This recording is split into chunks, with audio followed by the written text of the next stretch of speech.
podcast de hoy vamos a estar hablando de las causas por las cuales hay mujeres detenidas en las cárceles de la provincia de Buenos Aires y en su mayoría se registró que las causas tienen que ver con los estupefacientes. Le damos la bienvenida al adjunto del pueblo de la Defensoría del Pueblo de la provincia de Buenos Aires, Walter Martelo. ¿Qué tal, Walter? ¿Cómo estás? Bien, Bienvenido. bien, un gusto, como siempre. Bueno, este informe fue en las cárceles de la provincia de Buenos Aires y que arrojó este resultado, más que los varones. Sí, el incremento de mujeres encarceladas por delitos vinculados a la violación de la ley de estupefacientes, o sea, en delitos vinculados a la comercialización y consumo de estupefacientes, aumentó mucho más en su incidencia en mujeres respecto a hombres, en una tendencia que no es de este año, que se viene registrando en los últimos por lo menos 5 años, pero que demuestra claramente cómo la cuestión de género tiene también un impacto en relación al delito, ya que la mayoría de los casos son mujeres que de alguna forma comercializan al no tener alguna otra posibilidad de ingreso familiar o muchas veces operando para pequeñas organizaciones que están regenteadas por hombres. Sin dejar de decir que obviamente hay un delito que se cometió, muchas veces son víctimas de un propio contexto en donde no encuentran otra salida que la comercialización, ¿no? Esto en diálogo mantenido con ellas se pudo corroborar Sí, esto, que lo hacían para generar dinero. Sí, absolutamente. Y en el caso de quienes están presas por consumo, bueno, hay una problemática que no se aborda, ¿no? Porque se las detiene por esa situación, pero tenemos muy pocos dispositivos para su recuperación, con lo cual es probable que aun cuando le apliquen penas mínimas, la vuelta de ellos a su contexto las empuje nuevamente a una situación delictiva que termina otra vez en una detención. Entonces esto No hay manera de que haya rehabilitación para este tipo de... No, hay muy pocos dispositivos. Hay pocos dispositivos en general y hay muchos menos en el caso de las mujeres en contexto de encierro. Lo que se toman en otros países son situaciones de morigeración de la pena, o sea, reducción de la pena si la mujer acepta un tratamiento, Sí. De alguna forma tratar de no romper el vínculo también con su entorno familiar. Porque en el caso de que padece una adicción, una de las patas más importantes es el contexto de contención familiar, más allá del abordaje terapéutico y psicoterapéutico. Pero bueno, si vuelven a un contexto contaminado, obviamente van a reincidir. Ellos están en comunicación, en contacto con los familiares, porque a lo mejor muchas de ellas tienen hijos inclusive. Sí, inclusive se da casos de que digamos, tienen hijos muy chicos que están con ellos en las unidades penitenciarias y hijos más grandes que están fuera. Claro. Walter, ¿y la mayoría de edad de las mujeres qué ronda? No, son como en el caso de los hombres, ahí sí no hay diferencia, son mujeres muy jóvenes y la mayoría de clase, digamos, de los sectores más vulnerables, pero no porque en los sectores más vulnerables digamos, cometan más delitos, sino porque tienen menos posibilidad de acceder obviamente a defensas, abogados, etc. Lo problemático para nosotros es digamos, que no se estigmatice esta situación de incremento del delito y reitero que se encuentren abordajes diferenciados por la cuestión de género, porque si el delito está vinculado a ser sostén económico de su familia, obviamente, y no tienen otra alternativa, obviamente, y lo reitero, va a haber una reincidencia muy importante. Hablaste de muy pocos dispositivos en las cárceles para tratar el tema de las adicciones. ¿Eso a qué corresponde? ¿A qué se debe? Bueno, yo creo que se debe un poco a la falta de presupuesto, que determina falta de personal, y al crecimiento a su vez de las mujeres encarceladas. Solamente en el último año hubo 490 mujeres encarceladas más en la provincia de Buenos Aires. Y obviamente el sistema se mantiene como si fuera nulo el crecimiento. Entonces, no hay crecimiento de profesionales para atender esta cuestión. Claro. ¿Y hablaste recién de un crecimiento de cuánto en el último año? 490 mujeres más detenidas.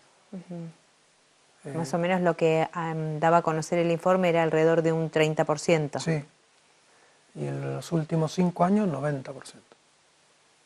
Bien. Y en la mayoría de los casos tiene que ver con una cuestión de crisis económica, Sí. no No, vinculado a más. bandas, no, Bien. absolutamente. Hay un caso muy particular, que es un caso nacional, no es de la provincia de Buenos Aires, de una mujer de origen boliviano que necesitaba un tratamiento para su hijo que valía creo que $30.000. Bueno, obviamente le ofrecen, en Bolivia era muy difícil acceder a ese tratamiento, el hijo estaba en una situación crítica, le ofrecen la posibilidad de cruzar droga por la frontera, cruza droga por la frontera, la detienen en Argentina, ella presenta un recurso porque en realidad, más allá que reconoce el delito, quería hacer cumplir su pena cerca de su hijo. En el transcurso de esa situación el hijo muere, producto que no pudo abordar. Recibir el tratamiento. Digamos, el caso fue tan resonante que él logró, digamos, en Bolivia modificar una ley justamente para que se incluya el tipo de tratamiento que necesitaba el menor en las cartillas de salud. Pero digamos, es un ejemplo de no justificación, reitero, porque es un delito, obviamente, el contrabando de estupefacientes, pero quizás es uno de los ejemplos más notorios que se vio. Lo que hizo Argentina es una morigeración de pena y permitirle después cumplir la pena en su país de origen, pero digamos, se llegó a ese caso extremo para que pudiera darse la situación. Claro. Vamos a compartir una placa que tiene que ver con algunos datos, algunas cifras de estadísticas. A ver, lo que estamos viendo, Walter. Lo que estamos viendo es que a 1 de cada 3 detenidas de la provincia de Buenos Aires se le imputa un delito vinculado a estupefacientes. Lo que estamos viendo ahora es la variación, o sea, uno lo que ve ahí es cómo del año 2017 al 2018 cada vez son más las mujeres en contexto de encierro, en cambio a las que se le concede la posibilidad de arresto o prisión domiciliaria, digamos, se mantiene constante, quiere decir que cada vez hay más mujeres detenidas y menos con medidas de alternativa al encierro. ¿Y con arresto o prisión domiciliaria en qué caso sería? No, cuando la pena, digamos, y el juez amerita que no hay circunstancias de peligrosidad, y además cuando hay la necesidad seguramente porque tienen hijos. Pero como vimos ahí, no hubo incremento del 2017 al 2018, más allá que es un reclamo la morigeración de penas y las alternativas de encierro, como la prisión domiciliaria, la colocación de tobilleras, es un reclamo justamente que se hace muy fuerte en lo que tiene que ver con los contextos de mujeres encarceladas. Bien, y Walter, ¿cuál es la parte que le corresponde al Estado en esto? Bueno, obviamente el tema del combate contra el narcotráfico obviamente hay que darlo porque estamos en una situación absolutamente crítica, de muchas dificultades, pero creo que en el caso específico de las mujeres hay que tener otra mirada. No se soluciona nada deteniendo solamente a las mujeres cada vez más pobres, porque mientras esto ocurre, las causas, por ejemplo, por lavado de dinero vinculadas al narcotráfico en los últimos 2 años fueron 5 nada más. Claro.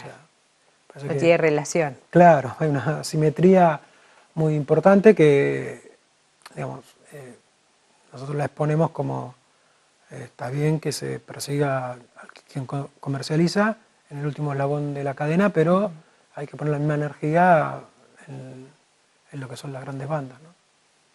Bien, y desde la Defensoría del Pueblo de la Provincia de Buenos Aires se solicita algo puntual que tenga que ver con esto que estamos hablando. Sí, este es un reiteratorio de medidas que tienen que ver con examinar nuevamente la legislación penal con una visión de género, particularmente para estas circunstancias, y obviamente alentar las medidas alternativas de prisión. Y por otro lado, fomentar las medidas, no diría de prevención, porque son casos que ya han ocurrido, pero sí las medidas que no tengan que ver con lo que hablamos anteriormente, ¿no? La reincidencia, que para nosotros es un punto muy importante porque las propias cifras en general de todos quienes están detenidos, cuando son liberados hay un porcentaje que supera casi el 80% de reincidentes, ¿no? ¿Y que tiene que ver con el contexto en el que se mueven justamente? Claro. La mujer vuelve al barrio, vuelve a la casa donde vivía, porque allí están sus hijos, claro. sin posibilidad de acceder a un empleo, porque además estuvo detenida, con lo cual eso le juega muy en contra, y bueno, parece que el Estado tiene que desarrollar toda una estrategia para que justamente no encuentre eso, ¿no? No alcanza solamente con el otorgamiento de un plan social, que está bien que se lo den y que le corresponde como derecho, pero empezar a trabajar puntualmente para que el próximo año no tengamos 490 mujeres nuevamente detenidas por estos delitos. Claro, que al menos haya otro ofrecimiento en cuanto a salidas laborales, ¿no? Exactamente, capacitación en el lugar de detención. Hay experiencias exitosas, digamos, en algunos lugares del conurbano bonaerense se trabajaron con algunas fundaciones de empresas privadas, donde por ejemplo se les ofreció cursos de maquillaje, una empresa muy conocida, y que fue una salida laboral que por lo menos las excluyó de tener como única alternativa la comercialización de estupefacientes. Muchas gracias, Walter. No, a ustedes, como siempre. Hacemos una pausa, ya venimos.